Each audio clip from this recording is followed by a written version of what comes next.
Ayun guys, kumusta kayo? Welcome back kay Daddy yan. Share ko lang yung araw ko ngayon. Sira yata yung alternator na sakyan natin ni Monchi. Kaya ngayon nanghiram tayo ng baterya sa tropa para lang mapa-start ko to. Tapos makalabas tayo para mapacheck natin tong sakyan natin kasi nadidiskarga.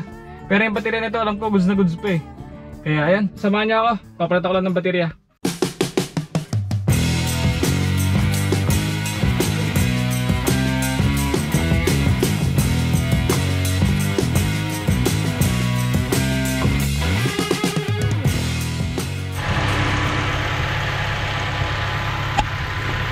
Ayun guys, na-start na natin. Yun yung ginamit kong baterya. Ito, yung medyo maliit. Galing ng Avanza to eh, sa tropa ko, sa kumpare ko. At pinipalit ko lang. Ngayon napastart na natin. Binalik ko na yung lumang baterya. Ito talaga yung baterya ng Innova ko. Tapos yung sa Avanza, kumbaga pinastart lang natin gamit yung baterya. Tapos binalik ko na yung baterya natin ngayon. Good morning sa inyo. At nandito tayo ngayon kay Monchi naman tayo nakasakay ngayon. At hindi tayo kay Hotdog ngayon. Dahil napakainit. Parang na-miss ko mag-aircon pag bumabiyahe. Ayun, lamig-lamig. So, ayun, napakainit kanina nung ginagawa ko yung sakyan, nung nagpapalit ako ng baterya. Dahil trick na trick sa atin yung araw. At napakainit. Kaya ito, ginhawa tayo, naka-aircon tayo ngayon kahit summer. Kasi sobrang lakas ng aircon nito, itong Innova natin. Kahit lolo na to, ay napakaganda pa rin ng aircon nito. Sobrang lamig kahit summer na summer. Kahit punuan guys, kayang-kaya niya palamigin talaga. Kahit pito nakasakay dito, kahit ang haling tapat, kayang-kaya. Kaya kahit lolo na to eh, palaban pa rin to. Kaya ito, samahan niyo lang ako. Ang goal natin for today is mapacheck to. Mapacheck lang guys ha. Hindi ko sinabi ipagawa. Dahil titignan muna natin kung magkano aabutin ng paggawa natin. At sana mura lang para mapagawa natin kaagad. So ayan, biyahe kami ngayon. At marami man ako alam na talyer dito para sa mga electrical or alternator shop. Kaya samahan niyo ako guys. At paggawa natin si Monchi. And I'm still so amazed by you. Tanghaling tapat, traffic dito. Tignan niyo naman. Weekdays to guys ha, tanghaling tapat, napaka-traffic. At ayun pala, salamat pala dun sa nanood nung ano natin ha, nung pangatlong update natin ng no filter tank natin. Una yung sinetup natin, tapos pangalawa nag-update tayo, nag-water change. Tapos pangatlo, water change din ng 20%, tapos add ng ram shorn, tapos yung gapi natin, nahalay dun. So far kanina pag alis natin, all goods naman yung tank natin, buhay pa naman yung dalawang gapi. Ewan ko lang mamaya pag uwi natin. Ito, napaka-traffic dito. Dahil may school nga pala dito. Itong way natin na to, may mga bata oh. Ginhawa pa rin yung ano, yung sasakyan pag naka-aircon ka talaga. Iba pa rin. Pero syempre, masarap pa rin magmotor lalo na kung long ride. Tapos madaling araw kaya gabi. Pero pagdating sa ganitong traffic na tanghaling tapat, sasakyan pa rin talaga ang gabi. Ayan no, kita nyo naman yung ganyang kainit oh. Ayan na si kuya. Diba? Wala nang tatalo pag naka-aircon ka ng ganyan tanghaling tapat. Siguro no? Kasi hindi ko na nagagamit kasi talaga to eh. At minsan-minsan ko lang siya may start tuwing umaga. Yung etong si Monchi. Siguro nung nakaligtaan ko siyang ipainitin sa umaga, nagtampo na ano yung baterya natin, hindi na ko makakarga yung baterya sana. Hindi ko alam kung alternator o baterya eh. Yung starter okay naman eh. Kasi malakas sumipa yung starter natin eh. Kagabi pala, nag-try ako kagabi. Ayaw na mag-start. Pag start ko, pumipitik yung ano, yung starter. So, negative na tayo sa starter. Hindi starter ang sira. Either doon na lang talaga sa alternator or baterya to. Pero yung baterya, kakapalit ko lang nito nung 2021 eh. Or 2020. Bago mag-pandemic yata, nagpalit na ako ng baterya. Pero siguro nga baterya. Sana baterya kasi mas accessible ang baterya eh. Pa-deliver lang tayo sa Motolite. Andyan na agad yan eh. Pag alternator kasi babaklasin pa yung buong alternator eh. Titignan kung mga carbon brush ba yung papalitan eh. So ayan, update ko kayo mamaya kung ano ba magiging ano, diagnose dito kay Monchi natin.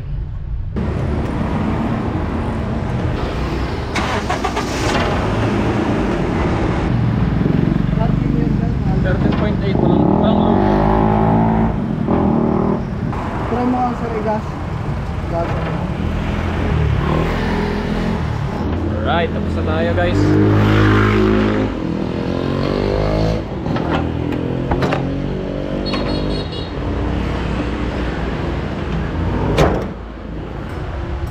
Shoutout ko muna boss, baka may gusto kong shoutout ka.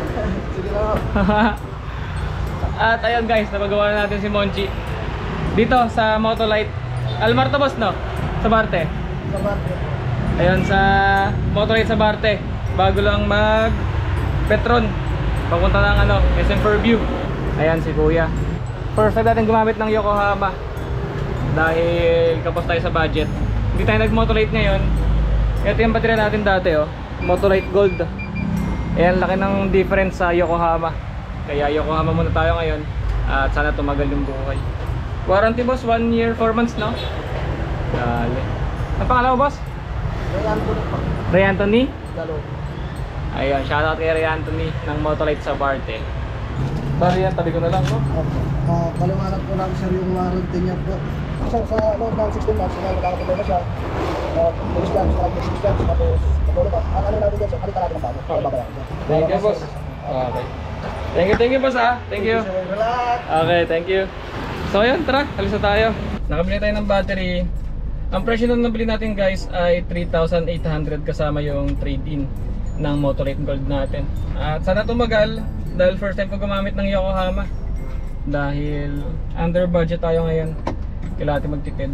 Yun nga rin, inisip ko rin kasi hindi naman masyado nagagamit si Monchi natin. Gawa nga ng nandyan si Hotdog. Kumbaga nagagamit ko na lang siya pag uwi ng Bulacan, mag-ESM, mag-grocery, or may family gathering. Doon naman siya nagagamit. Pero yung pang daily talaga natin is si Hotdog talaga. Kaya naisip ko mag Yokohama na lang muna. Eh may warranty naman na 1 year 4 months eh. Boss, thank you! Thank you! Ayan, shoutout kay Ray Anthony ng Motolite sa Barte. In-explain naman niya sa atin yung ano, warranty ng Yokohama.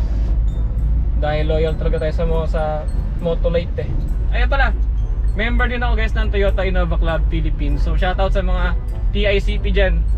At nag-research din ako dun sa ano, sa page namin ng group na worth it naman daw pala yung Yokohama na brand ng baterya. So ayan, kaya tinry natin. Humingi muna ako ng opinion dun sa mga ano, sa club natin bago tayo mag-push gumamit ng ano, Yokohama. So ito guys, pag dinerecho natin to, pag kumaliwa ka dyan, SM Fairview, San Jose del Monte, Commonwealth. Pag sa right naman, pabayan yan guys. Tapos tayo, pa-right tayo dahil shortcut tayo, hindi tayo babalik. Dapat magbabayad tayo ng bills ngayon ni Hotdog, pero nakalimutan ko yung papeles ni Hotdog dun sa motor. Kaya malamang sa malamang bukas na tayo magbabayad ng motor. Tapos meron tayong appointment bukas sa dentist natin dahil 1 linggo na sumasakit yung ngipin ko at sumasama na rin yung pakiramdam ko. Siguro nagnanaknak na siguro itong ano ko, ngipin ko. So ayan, tapos papa-cleaning na rin tayo. Sabay na natin sa bunot natin tapos cleaning. Kasi kung mapapansin nyo, di ba nag-vape tayo? Kaya malakas makapag-stain yung vape natin sa ngipin natin. Kaya palinis tayo kasi last cleaning natin last year pa, 2023. 2024 na ngayon. Kaya papa-cleaning ulit tayo. Ayan, shoutout sa'yo, napaka-araw na naman. Ito guys, LTO. Sa rate natin LTO yan.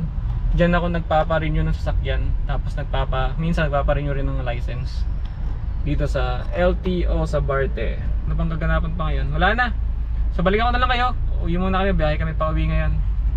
At ayan, all goods na si ano natin, si Monchi, kumakarga na. Buti nga hindi alternator guys.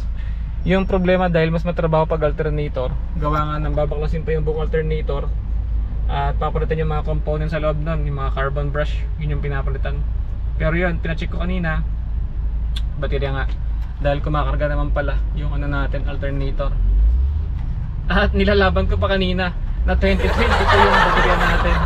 Pero nakita ni Kuya Ray, na yung stamp nga nung baterya natin, ano pa pala, 2020 pa pala.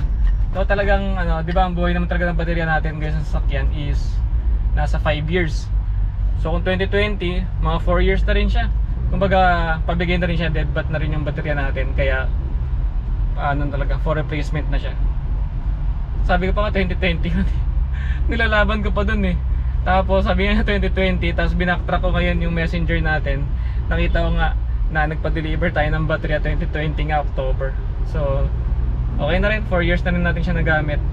So tara, biyahe muna kami ngayon guys. At update ko kayo pag nakauwi na kami. So yun lang yung update ngayon, wala tayong topic ngayon sa fish keeping. So maraming salamat guys, let's go. Eto guys, bumibili kami ngayon ng pagkain ng isda. Wala nang pagkain ng mga baby namin na gapi. Nakabili kami ng micro pellet pero yung first bites wala tayo makita. Punta tayo ngayon kay kay Aquapilia kung meron. And I'm still so amazed by you. So hold me tight through the night.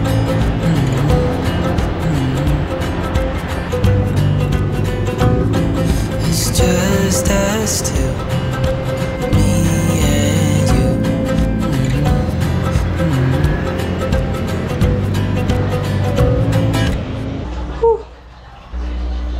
Oh, wala pa rin. Wala pa rin stock ng nitrifying.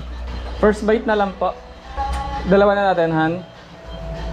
Isa lang. Alam, medyo malalaki naman na yun. Sige. Pagbi natin ng bahay guys. Update ko kayo ngayon doon sa natin. Mga isda natin.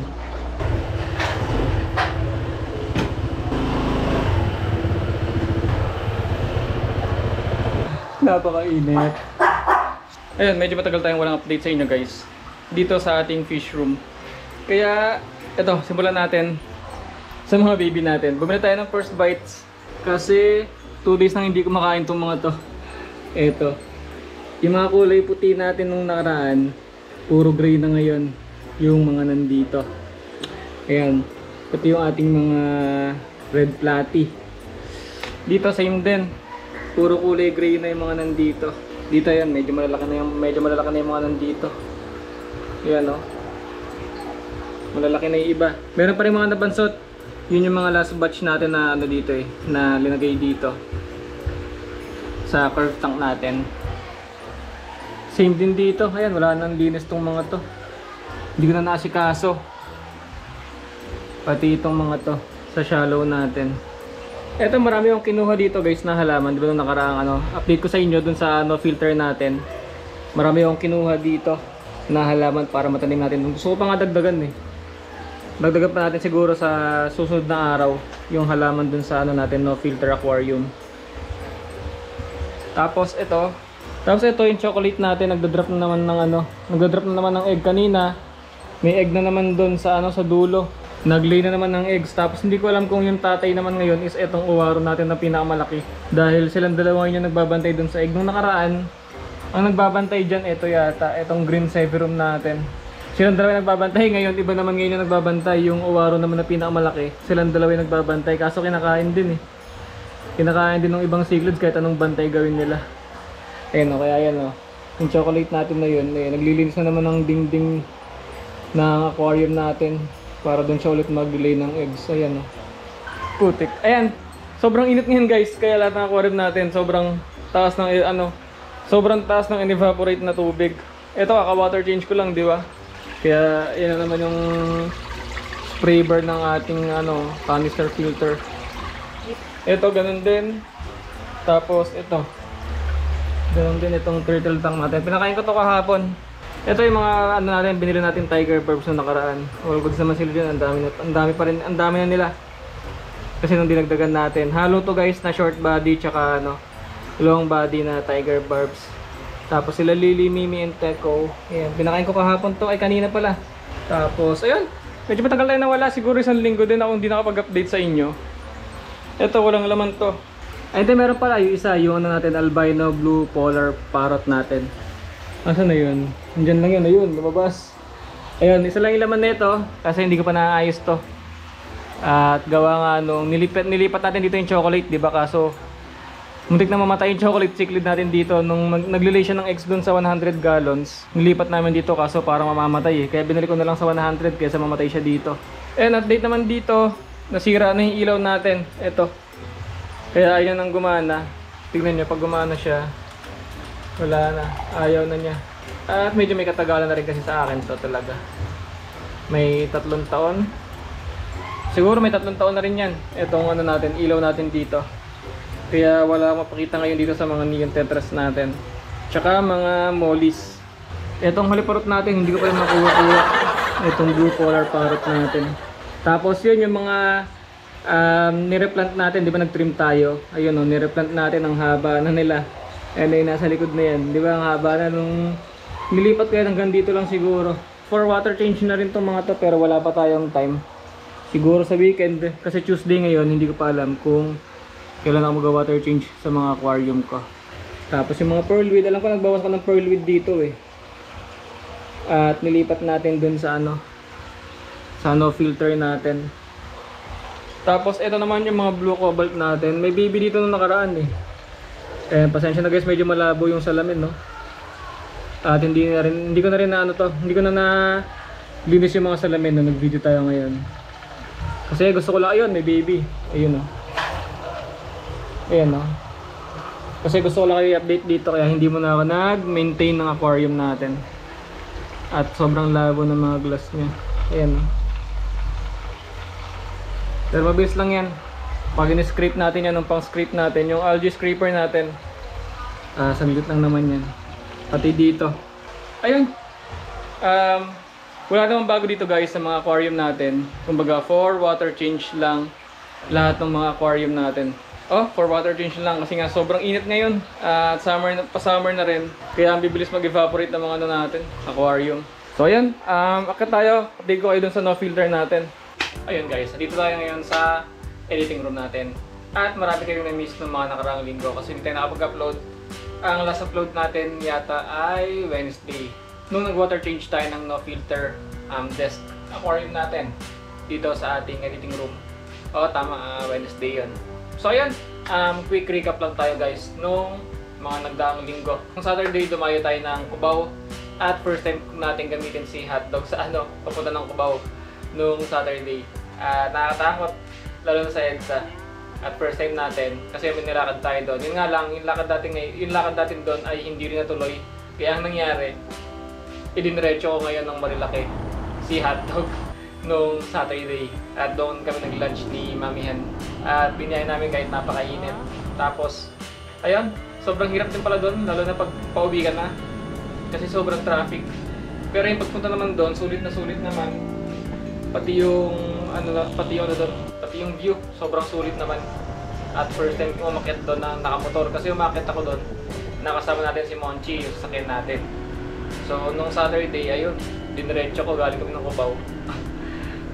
Tapang lang din yung baon. Diniretso natin ngayon ng Marilaki, si hotdog.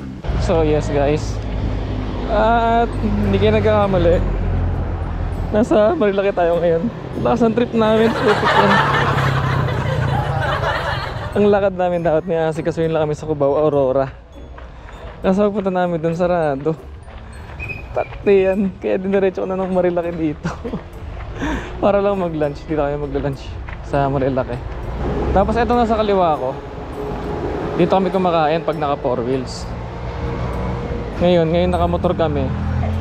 Dito naman kami sa tapat kakain, tatry namin. Lipat ako ng parking, ang layo kasi. Eto guys, yung nasa harap natin. Ayan o, yung nasa harap natin na yan, Pico de Pino. Diyan kami kumakain pag naka 4 wheels. Ngayon, dito tayo sa kaliwa. Sa tapat naman tayo. Kasi lagi namin dyan kumakain eh. Yun nasa kanan natin ngayon. So ngayon nakamotor tayo. Dito naman tayo sa kaliwa ngayon. Try natin. So ayan. At magla-lunch lang kami dito. Butik lakas ng trip namin eh. Aurora Cubao naging Marilaki eh. So try na tayo.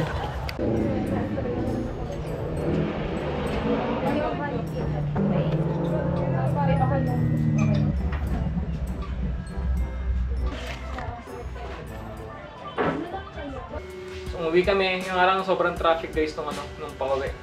Sobrang bumper to bumper, doon ako nahihirapan kay hotdog, lalo na pag may angkas. Hindi ako sanay nung gitgitan, yung bumper to bumper ng sasakyan tapos motor, tapos may angkas ako. Doon ako nahihirapan, kaya kabado ako. Pero ayun, nakauwi na kami ng ligtas dito noong Saturday. Ayun, Yun din pala last week din, sobrang sakit ng ngipin natin. Kaya hindi rin ako makapag-vlog dahil sobrang sakit ng ulo ko talaga. Wisdom tooth pala yung ano natin, yung problema sa ngipin natin, kaya kailangan ng surgery kasi sa dulong-dulo pala siya. So hindi ko pa na mapagawa hanggang ngayon, pero nagpa-cleaning tayo tsaka nagpa-pasta noong weekdays. Ayun, tapos nung Saturday, di ba Marilaki kami, nagamit natin si hotdog, kasama natin si Mamihan. Tapos kinabukasan Sunday, nag-Marilaki ulit kami nung nakasasakyan naman kami. Umalis kami dito ng 9:30 PM ng gabi. At tumakit kami ron kasi marami doon 24 hours guys, or hanggang 2 AM na restaurant doon, mga cafeteria, mga coffee shop. Meron doon mga 24 hours. So kumain kami doon. Saan kami kumain? Sa Windles. Ayun, tamang coffee lang kami doon hanggang madaling araw. Sobrang lamig talaga. Tapos, ayun, Monday kahapon, yun lang kanina, bumili tayo ng ano, first bites natin kasi 2 days nang hindi kumakain yung mga baby. Kaya kanina, ngayon, Tuesday, dumayo kami kay Aquafilia. Bumili kami ng first bites, tsaka na micro pellet. Ayun, yun ang ganap ngayon. Tapos, dito naman, sa ating no filter aquarium. Nilagyan ko lang siya guys ng ano, ng aerator. Gawa nga ng ano, stagnant yung tubig natin sa ibabaw, kaya parang doon na ano, hindi clear yung ibabaw. Kaya ngayon nilagyan ko siya ng aerator. Ayun, may bubbles na maliit sa likod, pati dito. Ang gamit ko is yung USB powered natin. Ayan no. Hininaan ko na lang, gumamit ako nitong mga clip na to kasi pag tinanggal mo yan, ayun na, sobrang lakas, di ba? Kaya ginagamitan ko nito para hindi masyado ma-stress yung mga isda. Iniipitan ko na lang. Dito, all goods na rin guys, wala nang white algae. Itong ano natin, itong isang tank natin. Tanggalin ko nga. Ayan. Super clear na rin yan guys. Ang last na ginawa natin dito, di ba? Naglagay tayo ng isda, tapos naglagay tayo ng mga pagkain para mag-spike yung ammonia. Kaya yan, all goods, ito yung linagay natin na isda, oh. Yung gapi natin na linagay. Tapos dito nag-add tayo ng, ilan ba inad ko dito? 5 yata. Pero di ba nung unang setup natin nito, tig-isa lang sila, tapos nilagyan natin ng pagkain para mag-ammonia spike yung ano natin, yung tank natin para magka-ammonia lang. Para may makain yung mga beneficial bacteria natin. Ayan, all goods na silang yun guys, sobrang clear na yan. Tapos siguro, this week water change ako ng 20% kasi laki na rin ng evaporate na ito. Gawa ka na sobrang init ng panahon. Tsaka pag walang aerator kasi walang mga bubbles na ganun, sobrang alikabok ng ibabaw natin. Eh di ba, kahit nandito tayo sa loob ng kwarto is sobrang alikabok talaga. Hindi ko alam kung saan nanggagaling yung mga alikabok dito eh. At least kahit paano walang alikabok, walang dust ng ibabaw ng ano natin. Ayan o. Ayan guys, yung updates ano natin sa no filter natin. Hindi ko alam kung consider as filter ba itong aerator eh. Pero mukhang hindi naman kasi hose lang talaga yan eh. Ayan o. Hose lang talaga siya. Tapos ito naman sa kabila. Ayan. Tapos wala na rin yung mga white algae niya. Ito yung ibabaw niya. Ayan. Super clear na rin talaga. Ito yung gapi na nilagay natin, no. Tapos ito. Siguro hindi ko natanggalin itong mga natin. Pearlweed na nalusaw. At malay-malay natin. Baka biglang tumubo ulit yan dyan. Tapos ayun. Nagdagdag din tayo ng ramshorn, di ba? Kabila yan. Tapos nung merong white algae to, nung nakaraan nung naglagay tayo, pansin ko itong mga ramshorn natin sipag. Nasa ibabaw talaga sila ng ano natin, ng surface level. Tapos doon sila naglilinis. Doon sila nakadikit sa ano natin, sa ibabaw ng tubig. Tapos doon nila linilinis. Kaya okay na okay. Malaking tulong din yung merong ramshorn talaga. At ang sipag nila maglinis. Pati dito, yung mga algae natin na puro, nung nakaraan, di ba? Yung algae natin na puro, ngayon, konting-konti na lang kung makikita nyo. May mga parang green hair algae dito, may mga hair algae. Pero sa ibang mga leaves wala na. Pati yan, no, wala na. Pero nung dati, 'di ba, nung bagong setup to, wala tayong ramshorn. Ay puro hair algae yung ating anubias. Pero ngayon ayan, no, all goods na. Pati dito. Ayan, nakita-kita niyo yung ramshorn, napakasipag, oh. Nakadikit pa rin sa leaves. At unti-unti na nilang kini-clear out yung hair algae natin dito sa anubias. Ganoon na rin yung ano natin, yung mga gapi. Minsan sinusundot na rin nila yung mga hair algae ng mga anubias natin. So, ayan, all goods na rin to. Water change lang ng 20% siguro kahit hanggang dito. Tapos refill tayo ng tubig hanggang dito ulit yan. Tapos wala pa rin tayo nitrifying bacteria, wala akong nilagay na kahit ano dito. Anti-chlorine lang talaga. Kumbaga, pag na water change ko to is pangatlong water change pa lang kung sakasakali. Pag nag-ano tayo dito, nag-maintain tayo dito. Kasi yung last na water change ko is nung Wednesday nga, di ba? nag-water change tayo. Add ramshorn, add fish, tapos add ng pellet para mag-ammonia yung mga tanks natin. Dito ganun din, nag-add lang din tayo ng halaman, ramshorn, tapos ano rin, food para mag-ammonia. Ayun ang sipag oh, hanggang dito oh. Naglilinis siya eh. Yung mga decaying plants natin ng mga pearlweed. Pero hayaan ko na lang yan dyan para may makain yung mga ano natin. Yung mga ramshorn. Ayan oh. So, sobrang clear na guys, nakakatawa tignan. Sobrang layo niya nung mga nakaraan. At yung ibabaw niya, ayan oh, sobrang clear na niya. At hindi na masyadong maalikabok kasi pag walang aerator, talagang stagnant talaga yung tubig natin. At sobrang labo, sobrang alikabok. Hindi ba ito mga 100% stable guys? Tansya ko dito mga nasa pa lang ito eh. 65% pa lang yung nito. Yung mga tanks natin, hindi pa ito 100%. Pag nagkaroon tayo ng time, magdadagdag ako ng halaman dito ulit sa kabilaan natin. Gusto ko na maraming halaman eh. Para kahit hindi na ako gumamit ng aerator. Kasi yun yung magsisilbing supply na oxygen natin. Yung mga halaman na nakatanim dito. Ayan. So, using lang natin. Papakainin ko muna sila. Gawa ka ng 2 days nang hindi kumakain. Yung mga baby guppies natin. Kaya bumili tayo ngayon ng first bites. Ito, kabibili lang natin kay Aquaphilia. Shoutout sa Aquaphilia. Mag-restock ka naman ng nitrifying bacteria. Kumakain na yung mga natin. Yung mga gapi natin. Ayan o. Tagal din lang hindi kumain eh.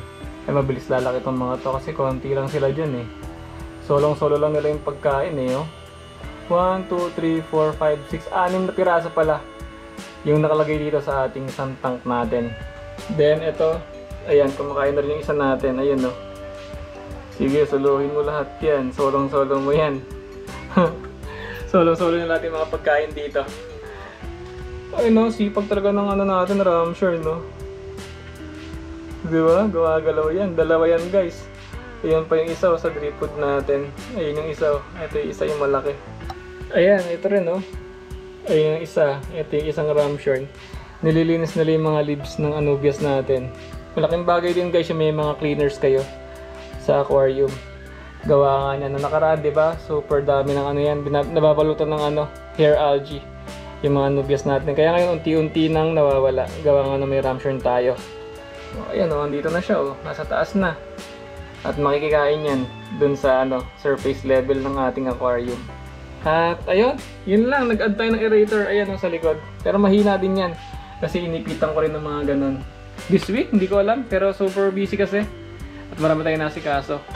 Kaya hindi ko rin, pati sa baba kanina, ay hindi ko rin magawang tutukan pa yung aquarium natin sa baba. Kaya sundot-sundot muna tayo ngayon guys. At salamat pala sa mga sumusuporta kay Daddyhan. Tapos, so congratulate ko muna tayong lahat guys at 928 na tayo. So maraming salamat sa suporta guys. Ayun, sa mga bago pala dyan, ako nga pala si Daddyhan at ako ay nag-fish keeping, nagbe-basic ako skating, at nagka-travel gamit ang motor natin. Gagawin ko, export ko na ngayon yung mga files natin na to. So today ay Tuesday. Hindi ko alam kung today ko to ma-upload or sa Wednesday na. Hindi ko sure kasi may gagawin tayo. Ayan, quick update lang to guys sa filter aquarium natin. Tapos yung fish room natin dun sa baba.